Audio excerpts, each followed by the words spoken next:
Hi, Bill. Hi there. How you doing, Conn? I'm doing wonderful. Here, ready for another discussion for our week around This Week in Blog, our coverage of the blogosphere.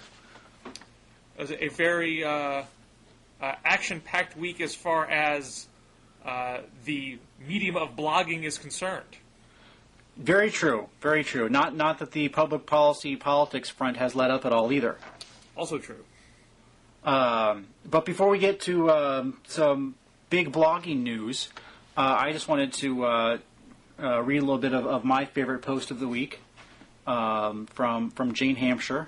I think you got a crush on Jane. No, I don't think it's really that secret of a crush. I openly admitted long ago, and when I was in the Hotline newsroom, that I had a crush on Jane Hampshire. I'm a fan. It's true. I wish she was on our side. She's not, and I've dealt with that. I'm fine with that. But no, I'm a big Jane Hampshire fan. But anyways, she had a great post, which was widely linked to, which many viewers have probably already read. But just in case they haven't, I thought I'd read a little bit of it. It's called "I Want to Play Poker with Harry Reid." And Jane writes, "I want to play poker with Harry Reid. I really do. Rather than call a special election in Illinois, Reid sends a letter to Blagojevich, signed by everyone in the Democratic caucus, asking him to step down. They assert they will not seat anyone he appoints. Hrumph. Blago wipes his ass with it and appoints Burris anyway. Burris holds a press conference and announces he will be in D.C. Tuesday to be sworn in with the rest of the Senate. Bobby Rush plays the race card. Reid does not see the handwriting on the wall. He counters by calling Secretary of State Jesse White, who has already said he won't sign Burris' certification, and encourages him. What White is doing is most certainly outside his legal authority. The Secretary of State doesn't have veto power. But Reid not only gives White a high five, he tells him they'll use this to keep Burris from being seated. Then he smugly chortles about how they'll manipulate Senate procedures and punt to the Rules Committee, and assures everyone that they will drag things out for months, if necessary until Blago is impeached and his successor appoints someone else. And he does it in the press. Upon reading this, Cornyn announces that Franken won't have a signed certification either, and the GOP will use it to keep him from being seated. Blago laughs out loud. This is amateur night in Dixieland.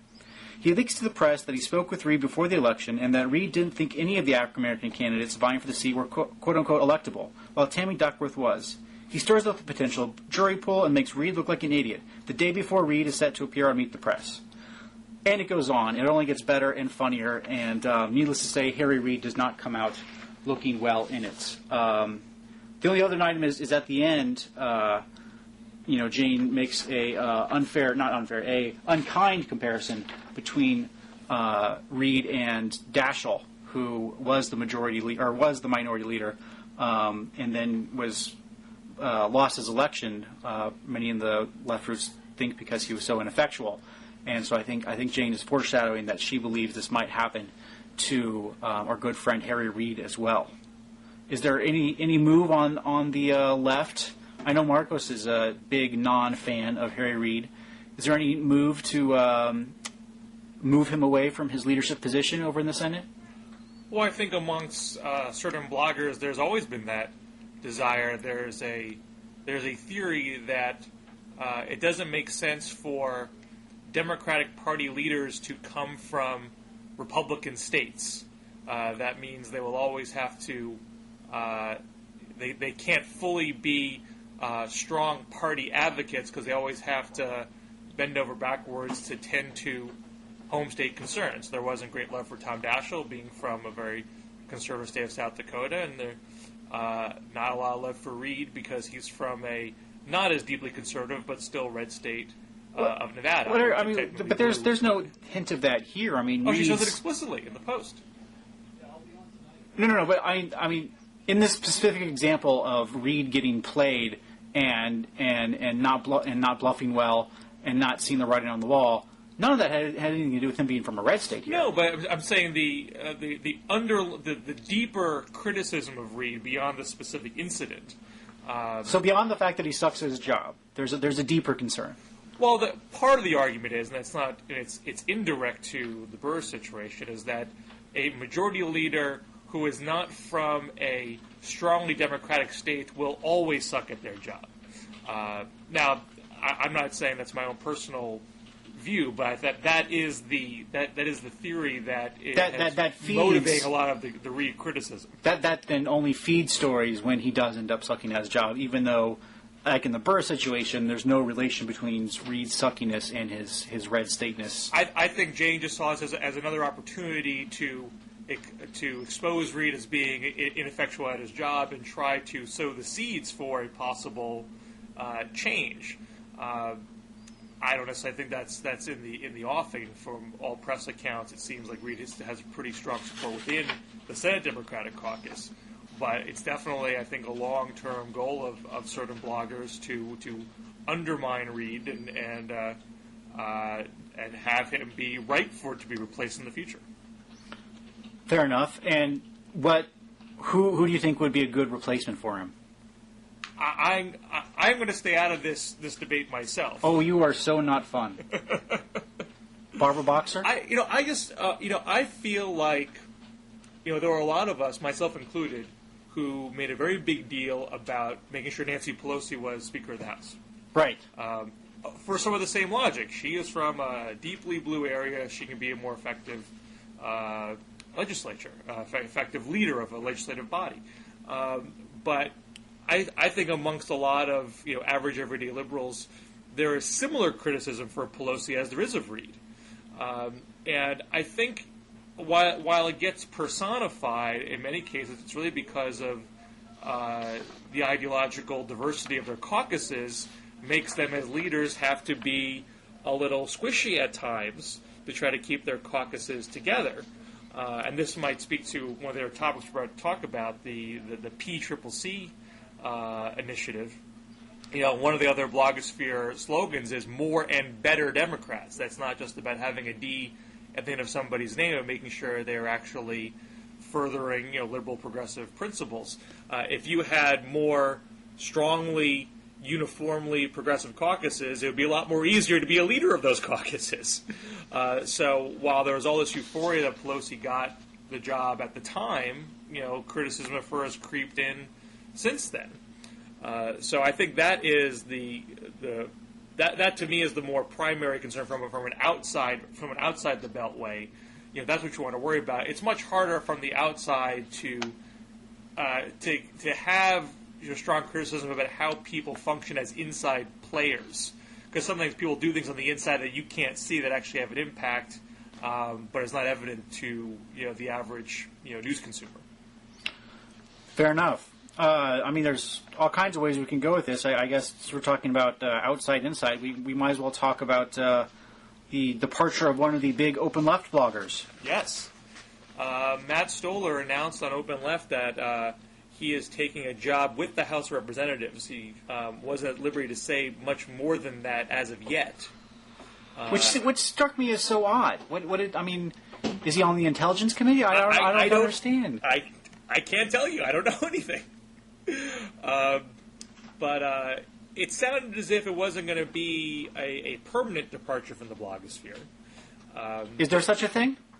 I guess in the modern era there is not. It sounded like he planned to return to OpenLeft at some undetermined date, and he left with a long essay on the rootsgap, where he talked about the importance of connecting Washington to the netroots and grassroots in a way that hasn't really a gap that hasn't been fully closed on the left, despite the fact that there was a lot of internet support for Barack Obama. You still see frictions and disputes and criticisms and the like. There isn't a sense, I think, in the blogosphere that even a internet-friendly candidate like Barack Obama has his ear to the netroots grounded at all times and takes their concerns and viewpoints with the same priority as other constituencies. Because the netroots arguably is a smaller piece than the larger body of internet supporters, as Stoller himself pointed out a number of times during the campaign. Yeah, I guess I would just point out also that the title for Stoller's post was "Solving the Rootsgap," the one where he announced he was leaving for the House. And so I guess he pretty much says that his leaving to work for the House is part of the solution. He writes, at least he hopes. At least he hopes.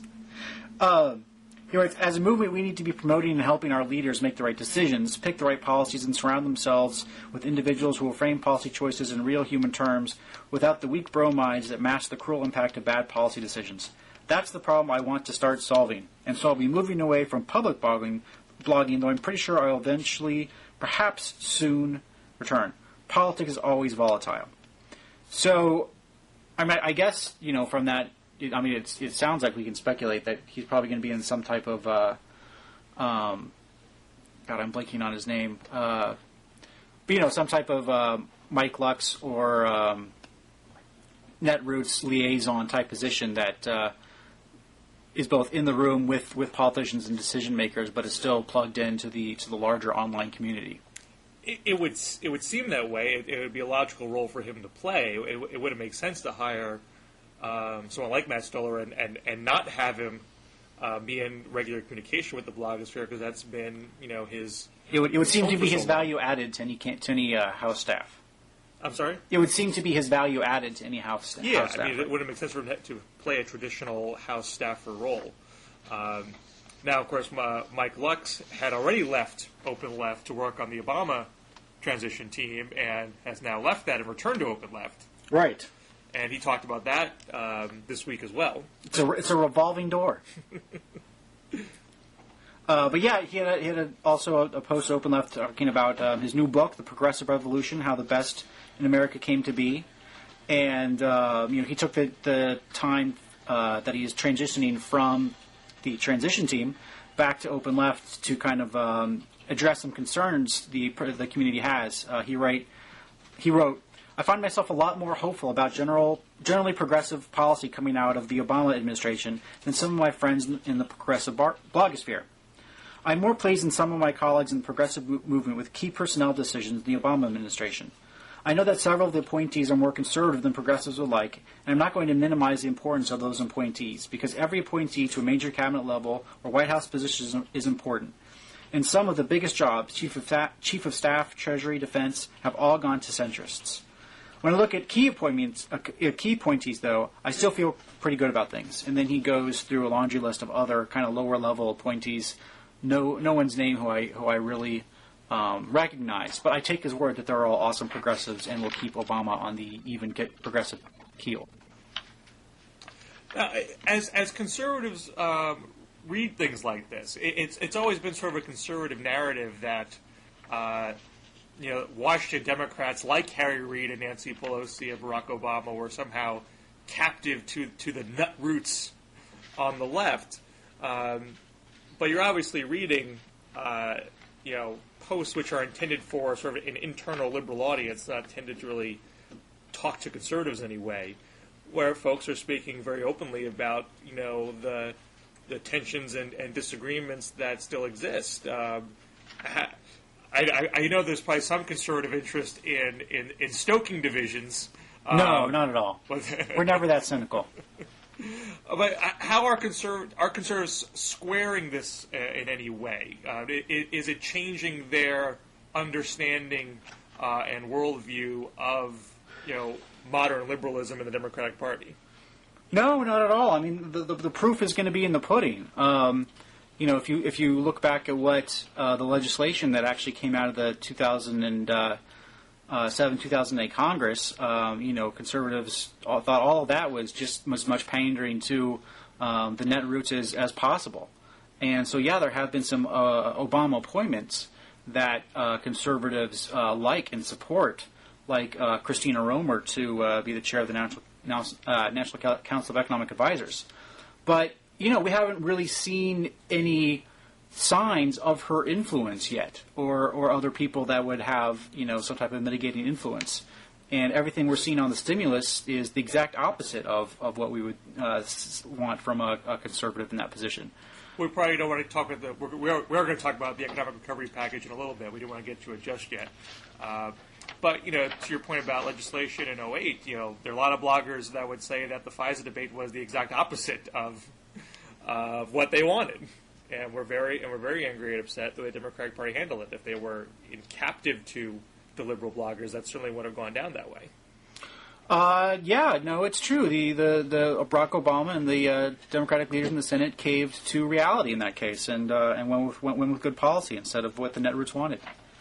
But for 90% of the other legislation, it went the other way. But sticking on the netroots and kind of internal projects there, I'm always impressed with the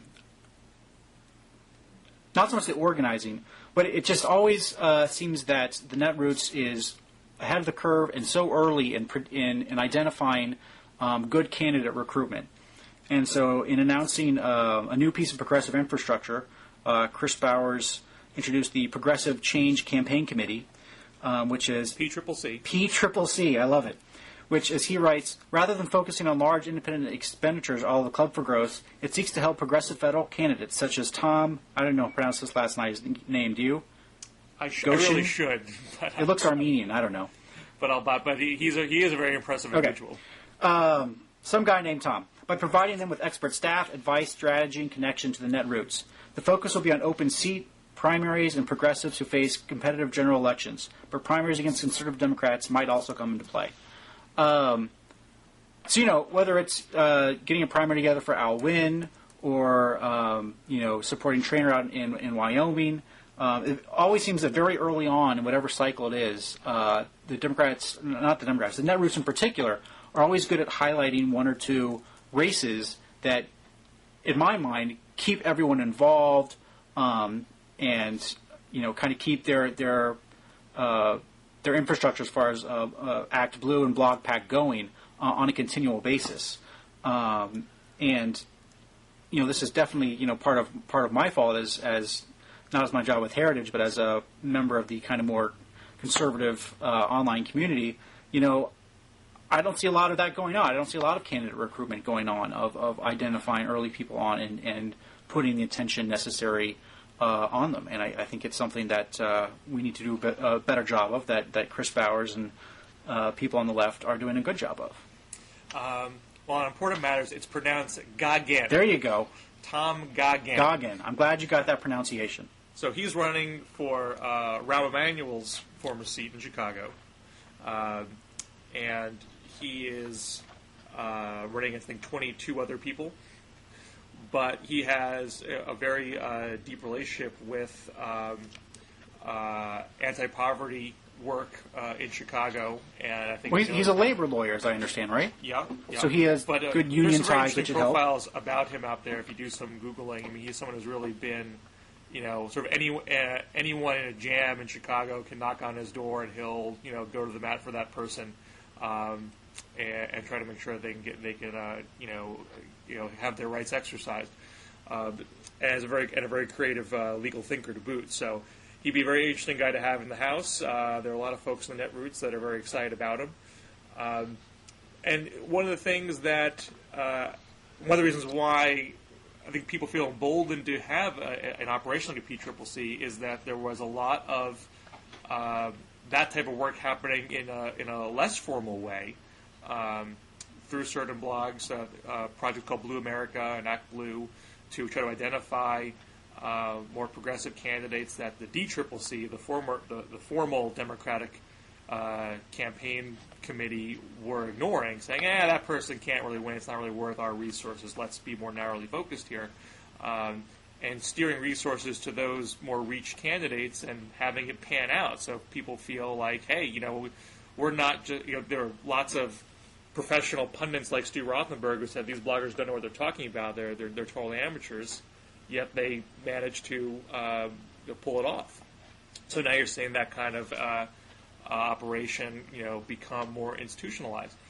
I know that there's a lot of talk on the right about how to emulate 50-state strategy, use of online tools and whatnot. I was fascinated during the RNC chair debate that Grover Norquist hosted. Everyone talking about, do you Twitter? How many Twitter followers do you have? How many Facebook friends do you have? Twitter's going to save the world. I mean, there's an immense amount of conservative hashtagging going on Twitter. There's a little website, Top Conservatives on Twitter. Do you have a sense that conservatives are taking away the right lessons from what successes the leftists have online, or are they just sort of gravitating to the bright, shiny thing that is the internet and not really knowing how these tools can work best? Some more than others. I think, a lot of the people in that RNC debate, were just kind of more of the shiny object people who are like, oh, yes, I'm on Twitter, woohoo, problem solved. But no, I think there is a lot of acknowledgement from kind of more people who are actually in the trenches on a day-to-day on online, as far like Patrick Ruffini and Hanke and Mindy Finn, who understand that there is a lot more that needs to be done as far as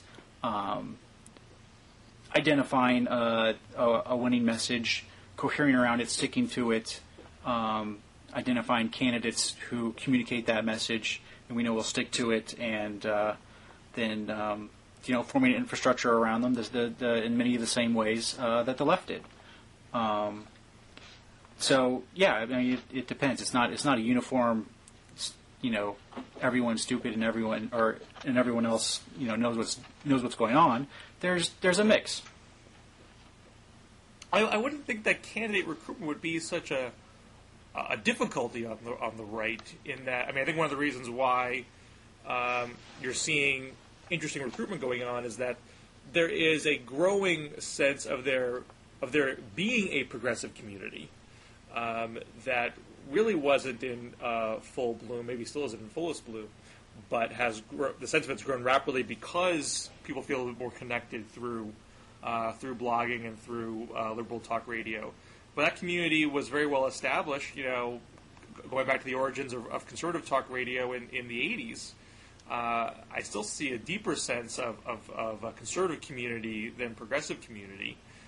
You still see ideas shoot through the conservative bloodstream very quickly through radio and through blogging. You would think, just take the case of Joe the Plumber, where whatever dislike liberals have of him, he has a fairly telegenic presence, and he's been accepted by the community and is now taking a formal role with Pajamas TV.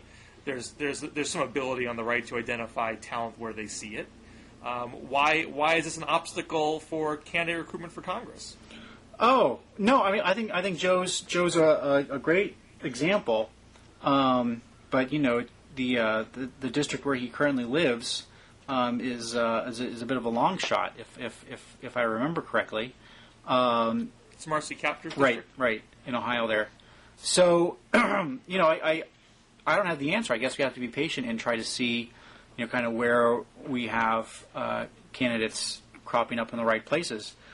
What little conversations I have had with activists on the front lines who would be out meeting people that would be possibilities is that last year, in particular, with veterans groups who have all kinds of people coming back from Iraq who have the resume to run and have the desire to run, was that people were telling them not to.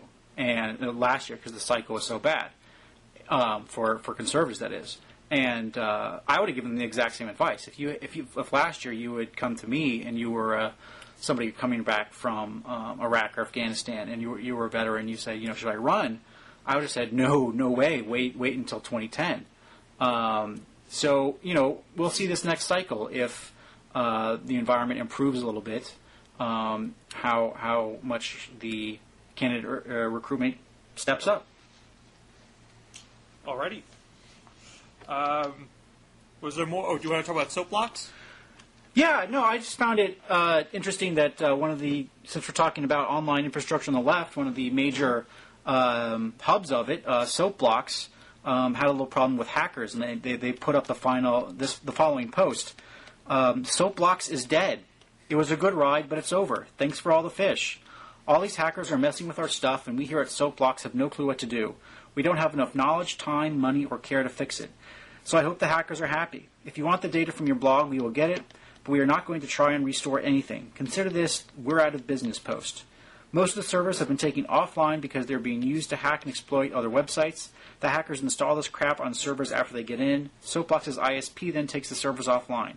We do not know when they will come back online. We do not know if they will come back online. And that was January 7th at apparently 8:15 in the morning, I guess.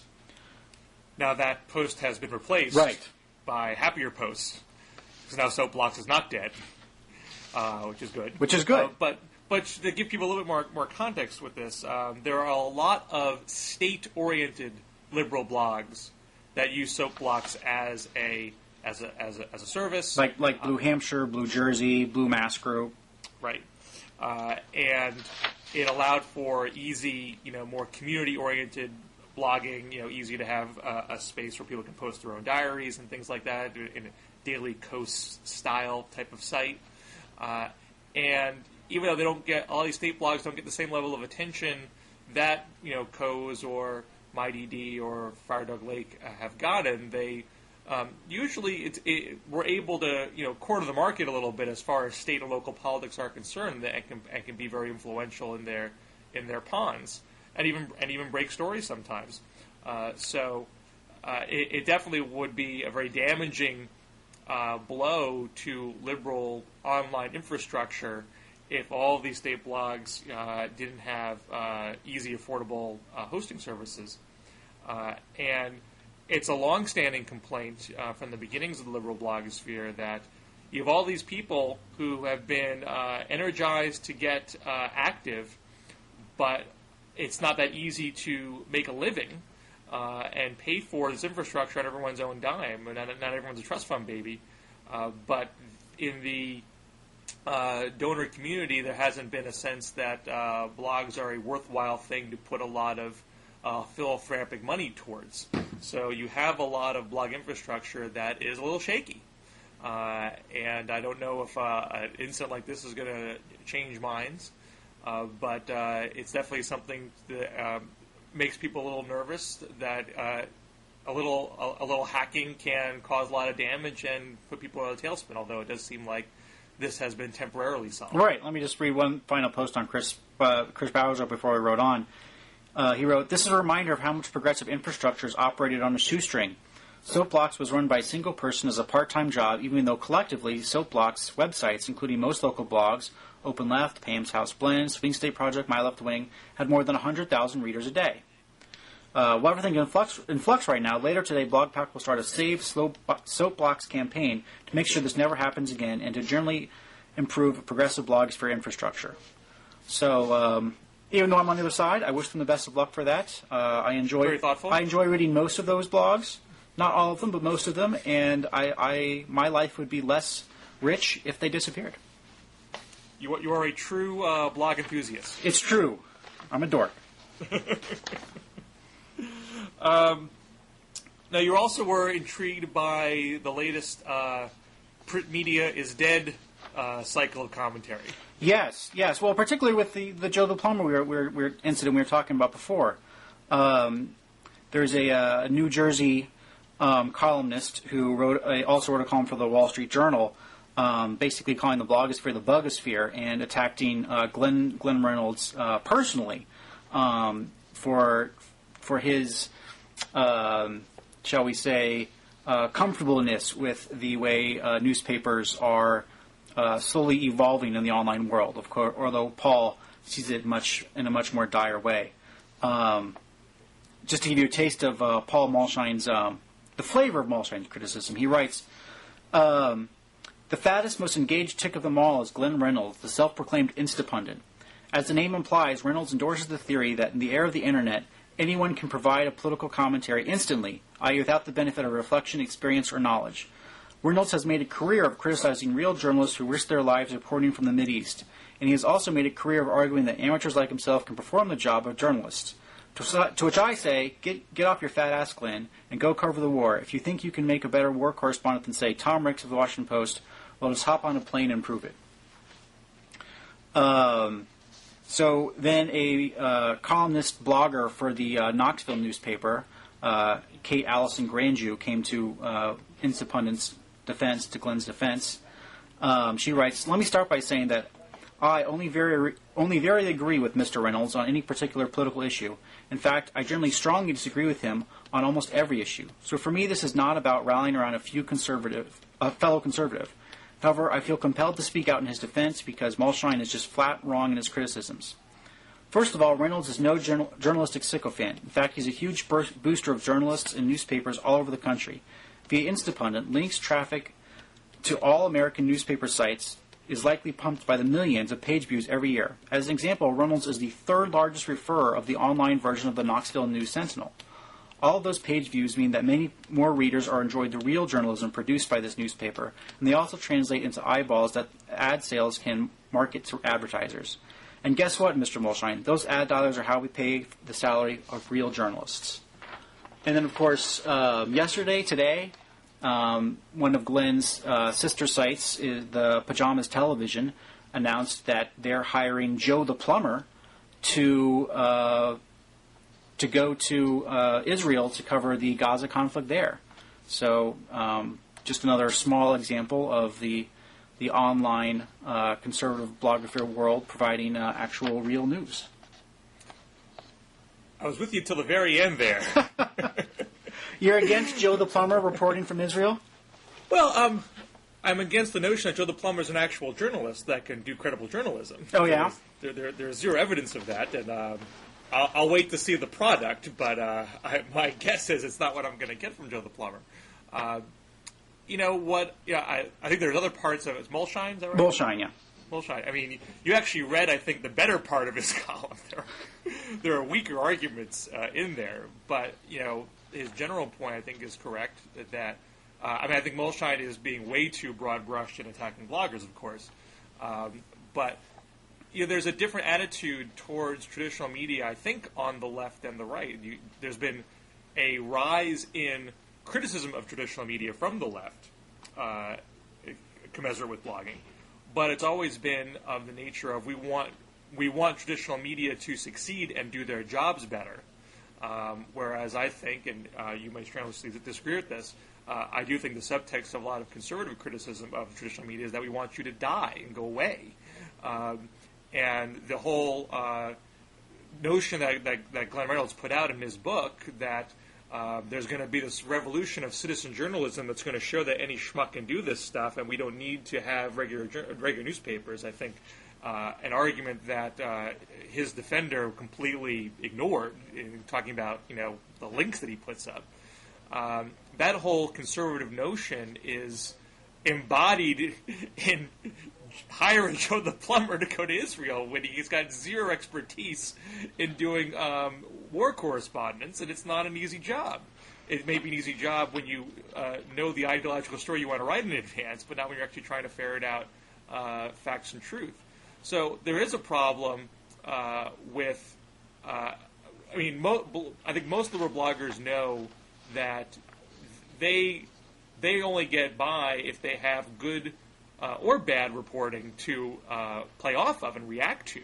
Most bloggers are not primary journalists. Most bloggers are commentators. So though some, of course, do primary reporting and some do activism, some do a combination of all three. But it's going to be very hard for blogging to survive without having some professional journalism to react to. And that's stuff that someone's got to pay for. And obviously the business models that a lot of papers have right now are potentially not sustainable, and that's a concern. Yeah, but you're also seeing kind of more online entities that are doing more hard news reporting, like the Huffington Post or the Washington Independent, or even Pajamas Television. What you might have is in the end, maybe might not look like exactly like what the New York Times does today.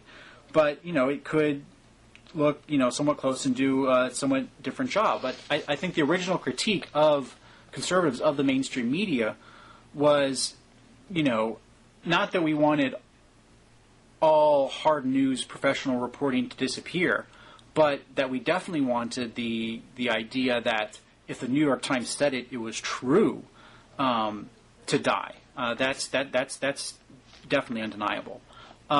And so I think the critique is that, yes, we do have more faith in a Joe the Plumber going to Israel and providing accounts that are just as good and honest as any of the broadcast television reporting you're going to see on CNN or MSNBC.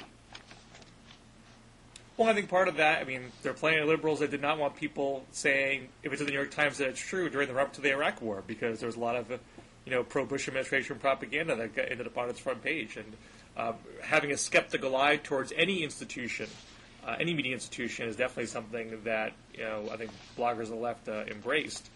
But we have seen time and time again when actual factual information coming out from various news organizations has gotten attacked from conservative blogs, really not successfully undermining its meritorious nature, but similarly just trying to make reporters look unpatriotic for trying to do their jobs. And I think that's the critique that Mulshine is most spot on about, and most frustrating to a professional reporter who's trying to do their job in an objective, detached way, and write something that a person of one political persuasion doesn't like, even though it's factual, and gets then bludgeoned, in an online mob. That's the stuff that is most disturbing, and that part of the critique is one that liberals right, but it's not those problems that are driving the newspaper business under. Glenn writes this in another post. He says it's interesting to me that we see far more anger from the old media folks aimed at bloggers, etc., than at Craigslist, even though Craigslist has done far more economic harm to the newspaper industry than bloggers, who probably add eyeballs rather than, as Craigslist does, subtract them. My suspicion is that the old media folks care more about prestige and position than money, and bloggers have hurt them in the prestige and position department. Of course, caring more about prestige and position than money isn't a formula for a flourishing business. Well, Glenn's got a point, but I don't think the Craigslist argument is news to anybody in the news business. Everybody who's a professional journalist or an editor or a news executive knows full well the impact that free online advertising Craigslist has done to the business. Glenn Merrill does not. Right. But I guess what Glenn's saying is that that is the actual real threat, and you're saying they knew it, but you didn't see a lot of anger or strategizing once they knew that. Instead, you saw a lot of complaining about how all these bloggers are stupid and don't know anything, even though the bloggers, aren't the problem. The bloggers aren't the ones that are undermining your business model. Well, if anything, they're helping you by adding more eyeballs onto what you're doing. I don't think that's quite accurate. That no one was criticized. I mean, I'm not a critic of Craigslist, but I don't think no one. But the larger volume of old media, traditional media complaints and criticism was towards. I mean, it's not as interesting a public conversation topic, in an actual news column. No one's gonna.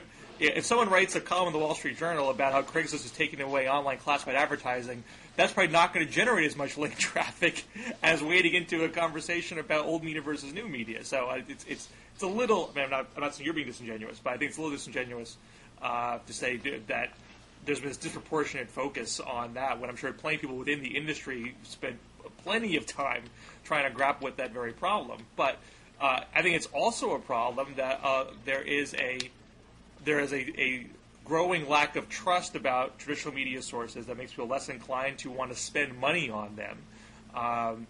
And to some degree it's deserved, and to some degree it's not deserved. And folks on the left hope that the problem that a lot of folks on the left have is when that constructive criticism is given, there are a lot of folks in older media that just take it very defensively and don't take it as seriously, and that's a detriment to them. But of course, there's folks that attack them very baselessly, and they understandably get their dander up about it. Now, I do think things are changing in the traditional media. I think things are gradually getting better. Of course, there's plenty of examples of superficial and inaccurate coverage. But it's definitely going to be a very bad day if it's impossible for professional journalists, whether it's through a print medium or an online medium. There's certainly nothing wrong with the medium that professional journalism is communicated by. It's not really the end-all be-all, whether it's a piece of paper or it's on a screen. But professional journalism, good quality professional journalism, is absolutely critical for a functioning democracy. And if we can't find business models to sustain that, we're in for a lot of problems. As long as we're looking for business models, not bailouts, I'm on board, Bill. Well, the Federal Writers Project was quite successful under the New Deal, so that's probably something to look at. Well, what a great transition to our talk of the New Deal, Obama's stimulus plan. I'll let you go first and run down the lefty love-hate relationship with Obama's stimulus plan. Well, it's definitely it's going to be interesting to see where it goes from here. Now that Obama is definitely stepping up the public sales pitch for the plan. I would argue that a lot of folks on the left weren't paying too close attention to the blow by blow of this until the news reports came out that he was talking about expanding the business tax cut portion of the plan. So not until Monday. I think that's fair to say. Not that there was no attention, but certainly once there's something to get upset about, that obviously galvanizes people's focus. And you had a whole range of criticism led by economists like Paul Krugman, like Dean Baker. Dean Baker had wrote on TPN Cafe, "We'd all like to get beyond the partisan rancor of the last 16 years, but there are real issues at stake here. The effort to court Republicans means switching from spending to tax cuts, which will create fewer jobs per dollar, from tax cuts for low and middle-class families to tax cuts for the businesses and the wealthy, which will create even fewer jobs. Then President Obama will be paying a big price in jobs lost for those Republican votes." Paul Krugman wrote on not in a Times column, but on the New York Times blog, "Bit by bit, we're getting information on the Obama stimulus plan, enough to start making back-of-the-envelope estimates of impact. The bottom line is this: we're probably looking at a plan that will shave less than 2 percentage points off the average unemployment rate for the next 2 years, and possibly quite a lot less. That raises real concerns about whether the incoming administration is lowballing its plans in an attempt to get bipartisan consensus." Now, of course, Krugman is very much, and Baker is very much, for a large economic recovery plan with a big focus on public investment. So he's not attacking the concept. But the large share of it that could potentially go into business tax cuts is definitely causing some trepidation. Other economist Tim Dye had made similar comments on Economist View. As far as the political strategy, reports that Obama was doing this to get 80 votes in the Senate as opposed to the bare minimum of 60 to avoid a filibuster.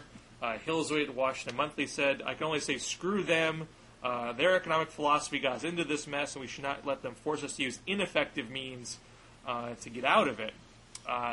So there is that consternation going on, and what struck me today, after a few days of this, was you now have a couple of traditional media reports that show not only airing that criticism, but showing that it's being heard by folks on Capitol Hill, Democrats in Congress, and so you're getting some formal pushback to that. So it may well be that as this goes through Congress, that trial balloon, Obama hasn't formally presented, a specific plan. He's only talked about the basic outlines of it, and this business tax part of it was really a strategic leak than a formal introduction of a plan. It may be a trial balloon that goes bust and doesn't end up being in the package, and blogs led by the economically proficient in the blogosphere may have played a role in that. I'll kind of break down the right reaction into the policy and politics of it. I guess the policy first, since that kind of informs the politics. Greg Mankiw had a great post about all these spending and tax multipliers that you're talking about. You cited Paul Krugman's post where he talks about the back of the envelope calculations, and of course Krugman uses these numbers that he calls widely cited estimates of Mark Zandi of Economy.com. And I have to agree with Krugman; they're all widely cited, but they're complete made-up garbage. If you go to Economy.com, you have no idea where he gets these numbers, and they are just wildly different from what the academic literature says, which is what Greg Mankiw points out in his post, spending and tax multipliers. This is what we talked about a little bit in the beginning when I was talking about, appointments by Obama that conservatives were happy about. One of them, which was Berkeley economics professor Christina Romer. Her and her husband did a study looking at stimuluses throughout the American history, and Mankiw writes, "By contrast, recent research by Christina Romer and David Romer looks at tax changes and concludes that the tax multiplier is about 3. A dollar of tax cuts raises GDP by about $3. The puzzle is that taken together, these findings are inconsistent with the conventional Keynesian model," which is all what Krugman's stuff was modeled after. "According to that model, taught even in my favorite textbook, spending multipliers necessarily exceed tax multipliers." He goes on to cite a whole bunch of other studies showing that spending multipliers are really closer to 1, before he finally concludes, my advice to Team Obama, do not be intellectually bound by the textbook Keynesian model. Be prepared to recognize that the world is vastly more complicated than the one described in Economics 101. In particular, empirical studies that do not impose the restrictions of Keynesian theory suggest that you might get more bang for the buck with tax cuts than spending hikes. Sticking more on the policy side, Arnold Kling, a economics professor at George Mason, where Obama gave a speech today, Kling writes, the case for a large stimulus seems to be based on the notion that a small stimulus might fail completely, while a large stimulus might succeed. This might be true if there are increasing returns to fiscal stimulus, or there are threshold effects of fiscal stimulus. I think it is fair to say that the case for increasing returns or threshold effects is not well established either theoretically or empirically. On the other side of the ledger, the risks of a large stimulus compared with a small stimulus are, 1, it is harder to spend large amounts of money quickly and cost effectively. 2, there's a greater risk that we will run into a sudden stop in which foreign investors are no longer willing to fund our deficits. 3, there is a risk that intergenerational transfer imposed by the stimulus is excessive, particularly in the context of other intergenerational transfers of the same sort. 4, there's a risk that fiscal stimulus, large or small, is actually ineffective, so that a large stimulus only means a larger failure. 5, there's a risk that much of the spending will kick in after a recovery is underway. 6, the government's capacity to deal with an emergency such as a major national disaster or foreign attack will be limited because its creditworthiness will be damaged. And 7, there's a risk that government will absorb permanently a higher share of GDP. Policymakers will be reluctant to cut public spending for fear of causing a downturn. Moreover, it will be difficult politically to cut spending. I suspect that for some proponents of fiscal stimulus, the last point is a feature, not a bug. And I guess that's my question to you, because, I think we talked offline last week about a Chris Bowers post talking about how his design for any type of increase of spending would be to guarantee that it was permanent and that it did have a permanent increase in the size of government. So I guess my question to you is for kind of more committed people on the netroots, do you want this spending to be permanent, or are you hoping the spending is just temporary? In fact, we've explicitly, speaking at Campaign for America's Future, the folks that I work with, we've explicitly said that, the old buzzwords for stimulus were temporary and targeted, and now they should be substantial and sustained. There are some very big infrastructure projects that are not 1 year, 2 year projects. The project to get a clean energy economy going is a 10-year project. To get a smart electric grid up and running is not a short project. High-speed rail is not a short-time project. Well, I thank you for being upfront and honest about it. And I think it's going to be fascinating to see how honest Obama is to the American people about the size of the spending he wants to do, how much he wants to increase the size of government, and that he wants that increase to be permanent. Well, I mean, he has said, not in the speech today, but he has said that it's going to take 10 years to get, a sustainable energy policy, fully in place. So he has talked about long timetables about things like this in the past, and he's talked about projects like smart grids. Talked about smart grids today, and high-speed rail and the like. So it's not all that hidden. Obama ran pretty explicitly on a platform of having more active government. It's obviously not going to be, I think, at the size that this particular package would be over that long a period of time. But we put out a report in November about what our infrastructure needs are just to get things largely up to snuff. Is a $2.5 trillion price tag over a 10-year period. So we are talking large numbers. But at the same time, we're talking, and obviously you and I would disagree on this point, but the argument is that these are investments that are going to pay off down the line. They're not. It's not money down a rat hole. It's investments that have benefits. So you save money when you have energy efficient technology. You save money when there is health care for all. You save money when you have transportation alternatives like high-speed rail, like light rail, like bike paths. So there's definitely a desire for long-term fiscal responsibility. It's the question is, what's the best way to get there? Is it by being myopic and lining up the numbers, in the short run, or is it having long-term, multi-year capital budgeting? you and I you go into debt to buy a house, but you know you're going to pay it off down the line. You wouldn't be able to buy a house otherwise. It's a very similar concept. Yeah, well, Barack Obama talked a lot about fiscal responsibility and lowering the deficit, and he even talked about promised a net spending cut in the debates. And I think a lot of Americans heard that and believed him. And I think they're going to be surprised when it doesn't turn out that he governs that way. And that's the opening that us evil conservatives are looking for, turning towards the politics of the stimulus. John Hincke writes The Next Right on Obama's clever fiscal strategy. He writes, if Obama passes the perfect progressive stimulus bill without much Republican help, he owns the spending, the deficits, the tax hikes, and all of the pain that comes with it. Republicans will be happy to run against those problems in 2010 and 2012. But if Obama buys significant Republican support for his bill, Republicans will own the deficits, tax hikes, and intervention as well. The stimulus will be for Republicans what the Iraq War was for Democrats, a policy that they first supported, then regretted, then tripped over themselves to explain. They were for it before the against it ads would be inevitable and devastating. Obama doesn't want bipartisan support so much as he wants political immunization. In this case, unity and bipartisanship equal lashing the Republicans to the mast of big government. There aren't many good solutions here, but one thing seems likely. As with the Democrats in the Iraq War, the future leaders of the Republican Party will probably come from among the politicians who can say, "I told you so," when they run because they said no now. So I think in the conservative community, Next Right. There's some real venom towards Mitch McConnell amongst conservative. Yes, you want to go ahead. You seem to love to read Michelle Malkin posts every week, so you go right ahead. Well, she has a way. I mean, that's my crush. She's your Jane Hampshire.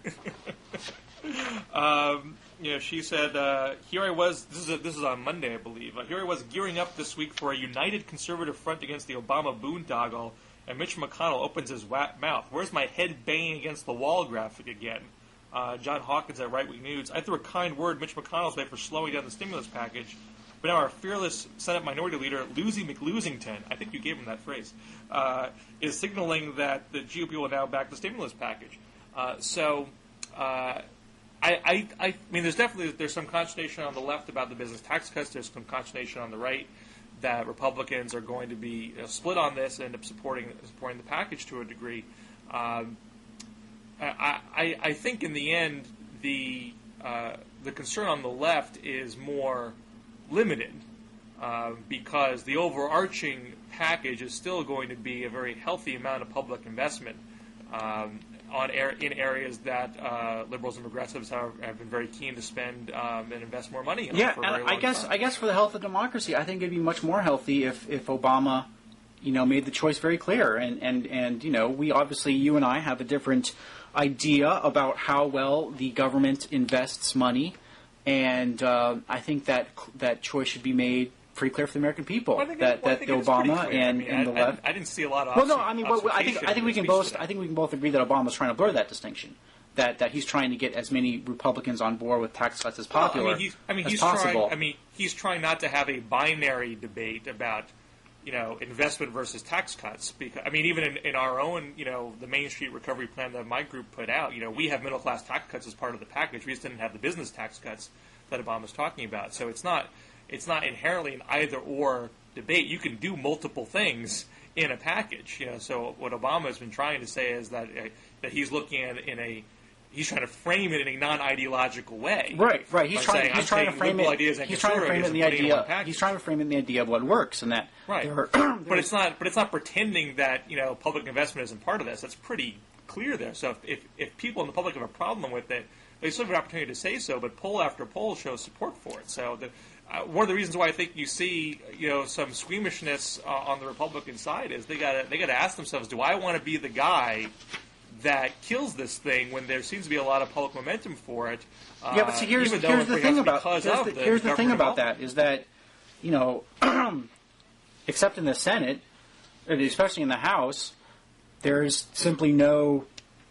The conservatives have little to no power to stop anything. Democrats can do what they want, and Democrats don't have 60 until Franken gets seated. Well, actually, Burris isn't even seated yet, so right now they're at 57. They need 60. They need at least a few Republicans.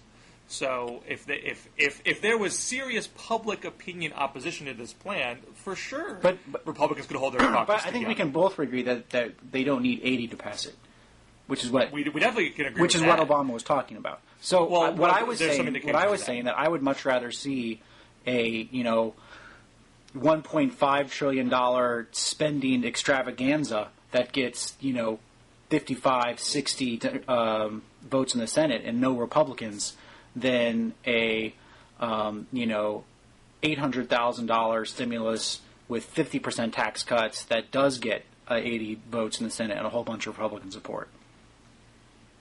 I had similar arguments about various conservative bills that went through the Congress over the last 6 years. But the calculus that any politician has to make is, if they're looking at it through a very cynical lens, is this bill going to look good in the future or not? Right. You're coming from the perspective of this thing's an obvious boondoggle. Right. And it will surely be a loser, Right. So don't get your stinky paws on it, Exactly. regardless of what the polls say today. Exactly. I'm sure that there are some Republicans in the caucus who are saying to themselves, you know what, this thing might actually work. Right, and so what we're trying to do is that a lot of those Republicans are going to look at it and say, you know what, if I attach just the right sunset provision, or if I attach just the right commission that will look at future deficits and try to reduce spending in the future, then I can pretend that this is fiscally responsible and I can sign on to it. And so what we in the conservative community are trying to say is saying that's BS. People like the Campaign for America's Future. They want to make this spending huge and permanent and forever. And so all your little legislative language, all your, the same thing that happened in TARP and Medicare financing, all the rest of that stuff, all your little tricks that you put in there to pretend that's going to be fiscally responsible are BS. They're going to get crushed. So don't pretend that you can assuage yourself that you're not signing off on trillion-dollar spending increases for years to come forever. I think part of the difficulty in making that argument stick, and why you're still seeing McConnell hedging his bets, and I presume with some support of his caucus doing that. You had John Boehner put up an open call on a website for economists to say that the stimulus plan is no good. And while he got 6 pages of names, they weren't very prominent names. You still have a sense that there is a broad consensus in the professional economic community. You have folks testifying. I know you're criticizing Mark Zandi. He was a former McCain economic advisor. You know how much I love McCain. I know you do. Martin Feldstein, who was a Reagan guy, he was out testifying in behalf of the package on Congress yesterday. Of course, he wants all the spending to be defense spending. So does Obama. So does most of us. No.